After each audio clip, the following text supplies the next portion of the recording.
Hi, I'm Lauren and welcome to my bathroom renovation project.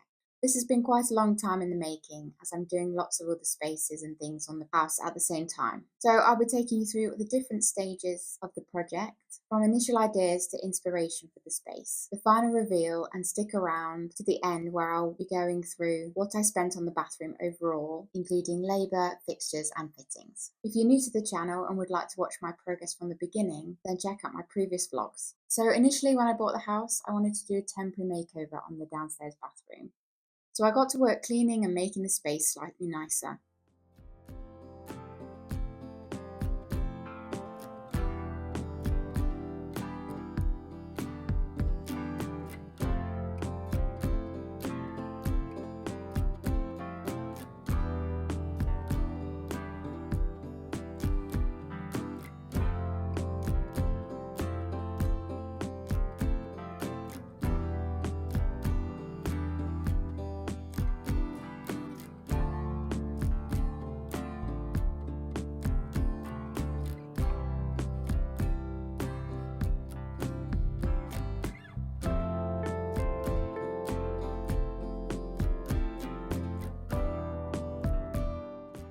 The problem was when I removed the old lino floor and the floor underneath wasn't able to be covered with my temporary fix of vinyl stick tiles.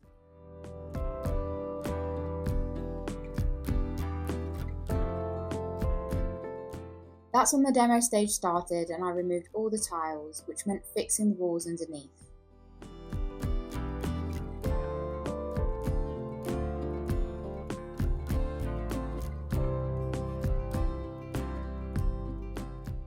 I spray painted the window from brown to white, which did lift the dark room.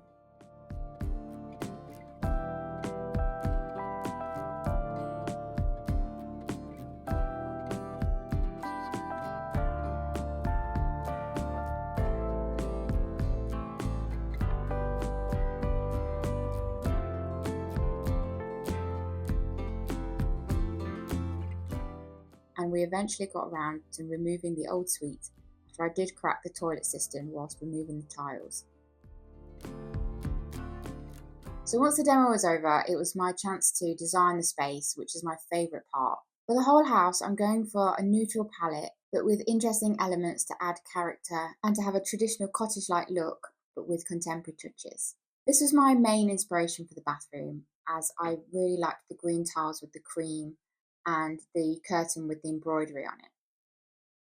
It also was inspiration to me because it's quite a small bathroom, and as mine is small and quite dark, it's nice to see that kind of thing represented. So I really liked the long curtain that looked like a normal curtain you put on a window. I looked around and lots of people are now doing this where they've got a like a normal curtain as their shower curtain and it goes from floor to ceiling. So because it's quite a boring space, and if I can add this curtain element, it will hopefully uplift the space, add a bit more drama, and also kind of act as wallpaper in a way because it will be covering one full wall. I just like that I could go for something a lot more interesting than just a simple glass screen. Here's a few other inspo photos that give the vibe that I wanted.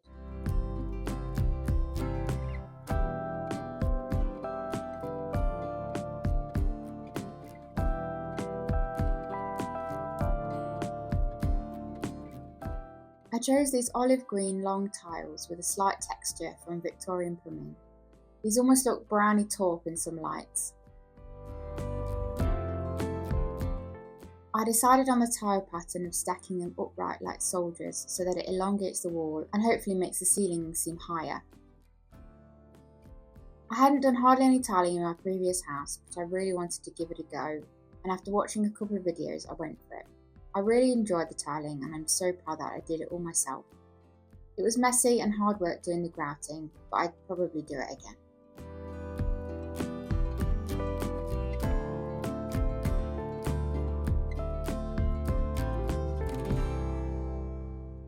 For the paint colour I chose Off-White by Fire and Ball, but to keep costs down I tried the Valspar colour match and was really happy with it.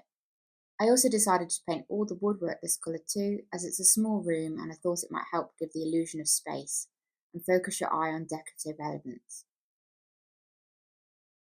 After those two main choices were made, I decided on the floor, which I went with a warm oak laminate, suitable for kitchens and bathrooms, as I ran this floor through the kitchen too. It's a north-facing room, so I really needed some warm tones, as you don't want to feel cold in a bathroom. My new bathroom suite is from Victorian Plumbing like the tiles, and I'll link it below if you're interested. I wanted a traditional look as it is an older property, and as I said, I'm going for a more characterful interior. I also prefer this look of bathrooms as I'm drawn to vintage styling and I can see them becoming more and more popular. Luckily, I managed to reuse the taps from the old sink as they were quite new, so that was a nice saving. We arranged a plumber to come and fit the new bathroom suite and move some plumbing around as I wanted the taps and new shower at the other end of the bath so that water wouldn't be directly next to the window. So now it's time to reveal the finished bathroom makeover.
So how much did it all cost? Well, as you can perhaps guess, the biggest bill was from the plumber. All his costs came in at £1,350, and bear in mind that does include new pipework to move the pipes from one end of the bath to the other, and the new pipework for the shower, which wasn't there before. For the tiles, adhesive and grout, that was around £420, and I did overorder on the tiles. For the flooring, the light fitting, the door, the wood for the window, and miscellaneous decorating items, that was about £150. And my dad did save me on the wood, which he already had in his stash. For all the paint for the project, so all the wall paint, including the spray paint for the window, that came to £120. For the new full bathroom suite and the shower, it was £755. And finally, all the accessories, so the shower curtain, the big curtain, the pole, all the bits and bobs, the decorative items, that came to £195. So for those that didn't add up as we went along, the total for the bathroom was £2,990. So just shy of £3,000 for this beautiful bathroom that I'm so proud of. It's a huge achievement for me. Obviously, the main thing that we saved on was mine and my dad's labour, and then some bits of wood and maybe the taps. I didn't pay for the bath taps or sink taps. So that was a little saving. But then obviously to counteract that, I did splurge on the shower curtain, the main, the fancy curtain, and I paid a bit more for the sink and toilet so that I had better quality items and not just the cheapest off the shelf. Also, I still need some storage in here, so I'm thinking of having a temporary trolley next to the radiator, and I'll be looking for a slim cabinet to store things in the future. I hope you enjoyed this makeover, and if you're still watching, thank you.